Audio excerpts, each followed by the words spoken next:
Hello बच्चों, welcome to my channel unfiltered बंदा SSC.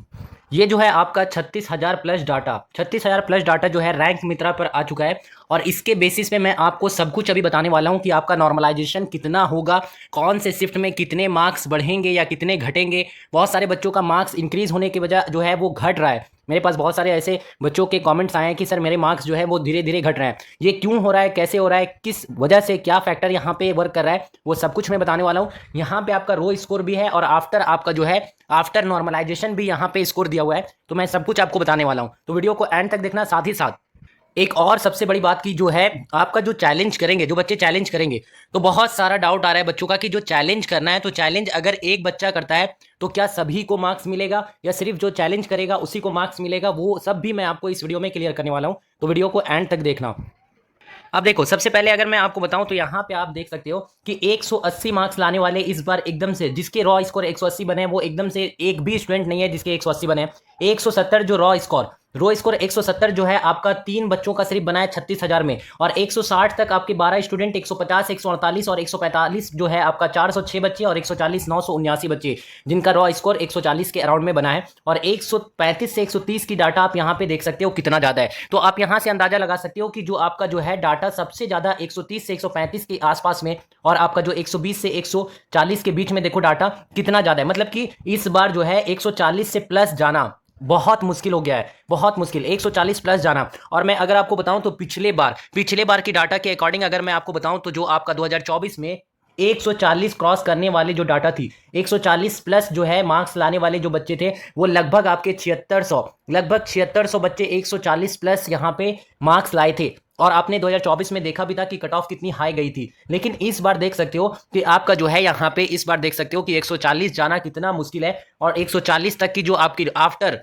After normalisation आप देख लो 140 तक पहुंचने वाले बच्चे कितने हैं। आफ्टर नॉर्मलाइजेशन आप देखोगे कि 140 सिर्फ आपके 780 बच्चे, 782 बच्चे ही है जो आपके 140 तक पहुंचे हैं आफ्टर नॉर्मलाइजेशन। ये देखो नॉर्मलाइजेशन के बाद आपका डाटा है। और यहां पे देखो पिछले बार आपका 7600 प्लस बच्चे थे जो 140 प्लस क्रॉस कर चुके थे, और इस बार सिर्फ आपका 782। तो इस बार कंपटीशन कितना कम है वो आप देख सकते हो। क्यों कंपटीशन इसलिए कम है? क्योंकि आपका 3.5 लाख बच्चे फॉर्म भरे थे, उसमें से बहुत सारे बच्चे एग्जाम नहीं भी दिए हैं। और साथ ही साथ क्योंकि अटेंडेंस मैंने आपको बताया था 30% के अराउंड आपका इस बार अटेंडेंस रहा है, क्योंकि इस बार का जो माहौल था एग्जाम का, सेंटर्स वगैरह, आपके जो एग्जाम का पैटर्न और पेपर्स वगैरह देख करके बहुत सारे बच्चे ऐसे भी एग्जाम नहीं दिए थे। उसके बाद की डाटा यहाँ पे आपकी जो नॉर्मलाइज्ड स्कोर है वो देखो यहाँ पे कितना है। 180 एक भी नहीं, 170 एक भी नहीं, 160 सिर्फ 9 बच्चों का। सोच सकते हो 160 सिर्फ 9 बच्चों का गया है।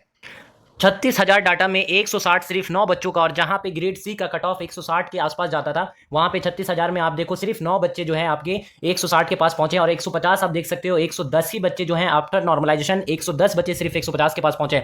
आपने देखा था कि ग्रेड डी का कट ऑफ 2024 में लगभग 155 156 लगभग पहुंच जा रहा था। तो ग्रेड डी का कट ऑफ इस बार जो देख रहे हो आप जो है आप इस बार देख रहे हो कि 156 तक पहुंचना, सिर्फ कितने बच्चे पहुंचे हैं 156 तक? तो सिर्फ आपके जो है 150 तक 110 बच्चे सिर्फ आपके पहुंचे हैं। 110, 145, 293, कितना कम डाटा है। आप देख सकते हो कितना कम डाटा है। तो इसीलिए मैंने बोला था इस बार का जो कट ऑफ है वो सबसे कम रहने वाला है। 2022 में आपका जो कट ऑफ बना था 2022 में, उससे भी कम कट ऑफ इस बार देखने को मिलेगा। 2022 में इतनी सारी वैकेंसी थी, फिर भी कट ऑफ उतना गया था, कम गया था। लेकिन उससे भी अगर सबसे लोएस्ट कट ऑफ किसी साल की हो सकती है तो वो आपका इसी साल का होगा 2025। और ये जो आपके डाटा दिख रहे हैं, तो ये मुझे नहीं लगता है कि ये फेयर डाटा है। ये जो इतने बच्चे दिख भी रहे हैं ना 160 150, ये आपके 160 और 150 स्कोर करने वाले, ये मुझे नहीं लगता है कि फेयर तरीके से एग्जाम इन्होंने दिया होगा। ये वही बच्चे हैं जो इन्विजिलेटर भी जो बैठ गए थे एग्जाम देने, क्योंकि इतना स्कोर कर पाना इस बार इस एग्जाम पैटर्न में बिल्कुल इंपॉसिबल है। बच्चे जो फेयर तरीके से जो रैंक 1 रह चुके थे टेक्स्ट बुक में, जो इतना ज्यादा मॉक में मार्क्स ला रहे थे, उनका भी इतना मार्क्स नहीं बना है। इतने शिफ्ट के एनालिसिस, इतने मॉक्स देने के बाद भी वो नहीं पहुंच पा रहे थे। तो ये सब फर्जी डाटाज हैं जो आपके जो है यहाँ पे जितने भी फर्जी लोग जो एग्जाम देने बैठे थे उनका ही डाटा इसमें से बहुत सारे बच्चों का है। तो यहाँ पे कट ऑफ आपको इतना ज्यादा, आपको ग्रेड सी की भी मैं बताऊं, ग्रेड सी का भी कट ऑफ इतना ज्यादा नहीं जाएगा इस बार। उसके बाद हम लोग देखते हैं कट ऑफ का जो है आपका मार्क्स क्यों घट रहा है और क्यों किसी का मार्क्स बढ़ रहा है। अब देखो यहाँ पे अगर हम लोग देखें, एनालिसिस करें, तो ये आपका जो ऑल शिफ्ट के जो एवरेज मार्क्स बने हैं आपके इतने डाटा के अकॉर्डिंग, तो आपका जो 7 अगस्त का जो फर्स्ट शिफ्ट था उसमें आपके रॉ स्कोर, आपके जो एवरेज आपकी शिफ्ट की मार्क्स बनी है वो 90 बनी है। और आपका 6 अगस्त का जो आपका थर्ड शिफ्ट का जो है वो 91, और 7 अगस्त की आपकी सेकंड शिफ्ट 93, और 7 अगस्त की आपकी जो थर्ड शिफ्ट 96। तो आप सबसे देख सकते हो कि सबसे ज्यादा जो एवरेज मार्क्स बना है वो आपका किस शिफ्ट का बना है, वो आपका 11 अगस्त का जो सुबह में जो एग्जाम हुआ था उसका 107, और 8 अगस्त का थर्ड शिफ्ट में आप देख सकते हो 105, और 8 अगस्त का सेकंड शिफ्ट 104, ये जो है एवरेज मार्क्स यहाँ पे सबसे ज़्यादा बने हैं, इस शिफ्ट के एवरेज मार्क्स सबसे ज़्यादा बने हैं। तो पहले नॉर्मलाइजेशन कैसे काम करता था? पहले नॉर्मलाइजेशन ऐसा काम करता था कि एक जो सबसे कम, सबसे जो हार्डेस्ट शिफ्ट होता था ना, जैसे आप 7 अगस्त की जो आप देख सकते हो यहाँ पे सबसे हार्डेस्ट शिफ्ट इस बार दिख रहा है, तो 7 अगस्त की आपकी फर्स्ट शिफ्ट, 7 अगस्त की फर्स्ट शिफ्ट 90 मार्क्स आपके जो है एवरेज बने हैं। उस टाइम पे कैसे करता था नॉर्मलाइजेशन काम आपका जो है, वो होता क्या था, जैसे आपका सबसे इजीएस्ट शिफ्ट आपका 107 है, जो आपका 11 अगस्त का फर्स्ट शिफ्ट है, और यहाँ 90, तो ये 107, 90 को 107 तक पहुंचाने के लिए क्या करते थे, वहां पे मार्क्स को ऐड करते थे 90 को 107 तक पहुंचाने के लिए। तो अगर यहाँ पे देखो आप, तो यहाँ पे इस शिफ्ट में आपका जो नॉर्मलाइजेशन बनता वो आपका +17 नंबर का नॉर्मलाइजेशन यहाँ पे देखने को मिल सकता था। इस शिफ्ट को आपको 17 नंबर के, आपको जो 6 अगस्त की थर्ड शिफ्ट को 16 नंबर आपका नॉर्मलाइजेशन में ऐड हो सकता था। लेकिन इस बार अब ये जो फैक्टर है ये काम नहीं कर रहा है, ये फैक्टर काम नहीं कर रहा है, इस तरह से आपका नॉर्मलाइजेशन वर्क नहीं कर रहा है। अब नॉर्मलाइजेशन वर्क कैसे करेगा?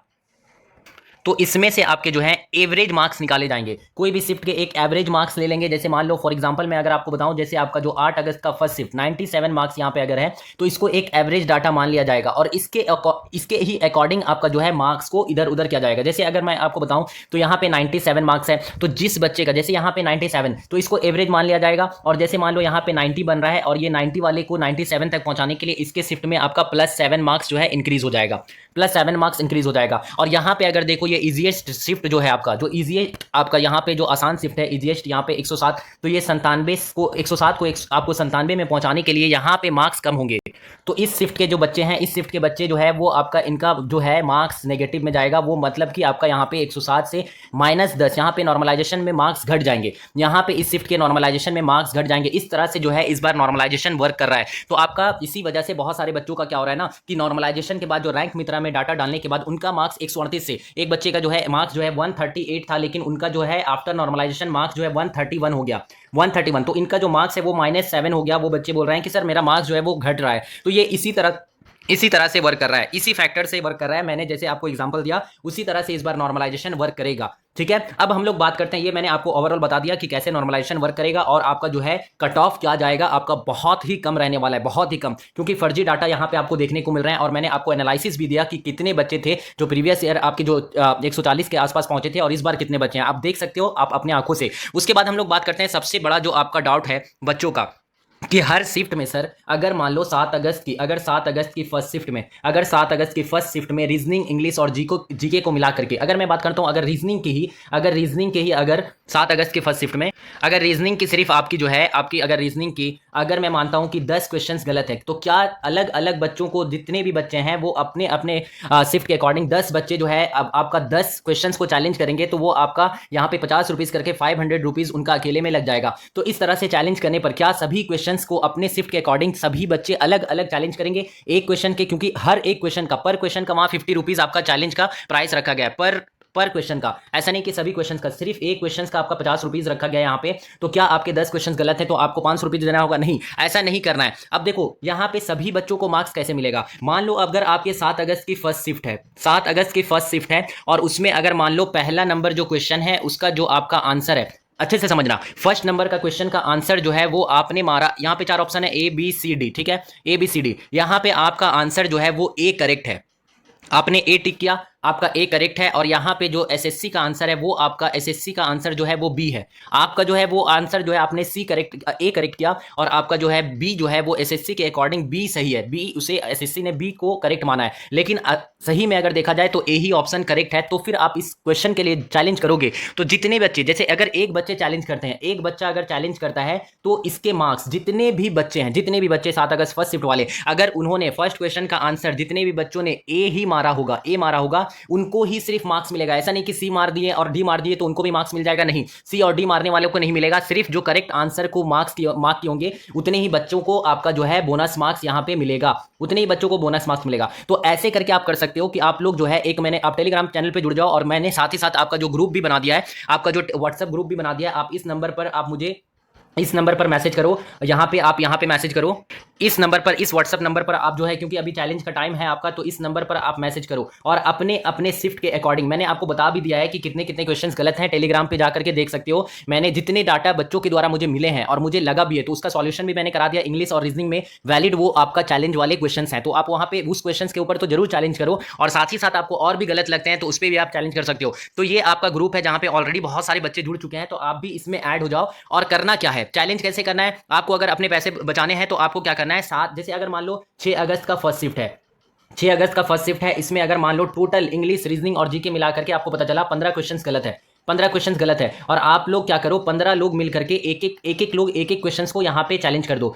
मान लो आपका 2 नंबर क्वेश्चन किसी बच्चे ने चैलेंज कर दिया, उसके बाद जो आपका 4 नंबर गलत था उसने, एक बच्चे ने 5 नंबर गलत है, वो एक बच्चे ने कर दिया 7 नंबर गलत है। तो इस तरह से क्या होगा ना कि आपको अलग अलग पैसे देने की जरूरत नहीं पड़ेगी, और आप चैलेंज करोगे तो जो भी बच्चे जो करेक्ट आंसर मारे होंगे उनको जो है बोनस मार्क्स मिल जाएगा। तो इस तरह से हम लोगों को आपको इंडिविजुअली चैलेंज करने की जरूरत नहीं है, आप लोग एक ग्रुप के साथ मिल करके अपने शिफ्ट के अकॉर्डिंग गलत आपके जितने भी हैं उसको आप अलग अलग बच्चे मिल करके चैलेंज कर दो एक एक क्वेश्चन करके। तो आपका क्या होगा, कम पैसे में भी ज्यादा चैलेंज हो जाएगा और आपको मार्क्स भी अच्छे देखने को मिल जाएंगे। तो ये बहुत बड़ा डाउट हो रहा था कि कैसे चैलेंज करना है, तो वो आपको मैंने बता दिया। साथ ही साथ जो है कुछ कुछ अभी जो है बहुत सारे बच्चे बोल रहे हैं कि सर्वर इश्यूज हो रहा है, कि चैलेंज करने पर जो है वो नहीं ले रहा है, तो ये आप ट्राई करो। बहुत सारे बच्चे ऑलरेडी चैलेंज कर चुके हैं 16-16 क्वेश्चन, तो आपका भी हो जाएगा, आप भी वहां पे चैलेंज डाल दो, आपका भी चैलेंज एक्सेप्ट हो जाएगा।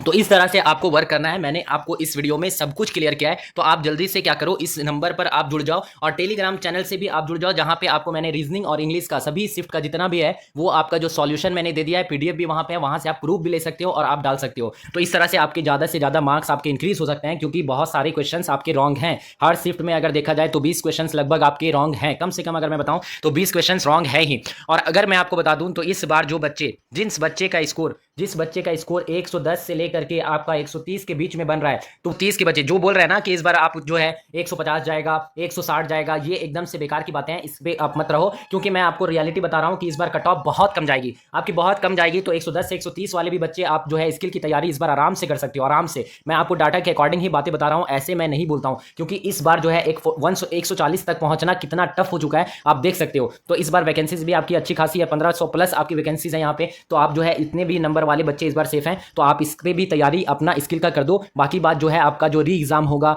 या आपका जो है वो अपडेट होगा आंसर की, जो भी होगा वो बातें आप बात की है, लेकिन आपको जो है चैलेंज, पहला काम आपको क्या करना है, आपको री एग्जाम जो होगा वो बहुत अच्छी बात है कि अगर आपका री एग्जाम हो जाए, लेकिन आपको पहला काम करना है कि आपका चैलेंज का जो डेट है आप लोग मिलकर के चैलेंज कर दो। साथ ही साथ दूसरा काम यह है कि आप अपने स्किल की तैयारी को एकदम से कंटिन्यू रखो। आपको ये 2 काम अभी एकदम से करना है, बाकी बात जो है वो बाद में देखा जाएगा।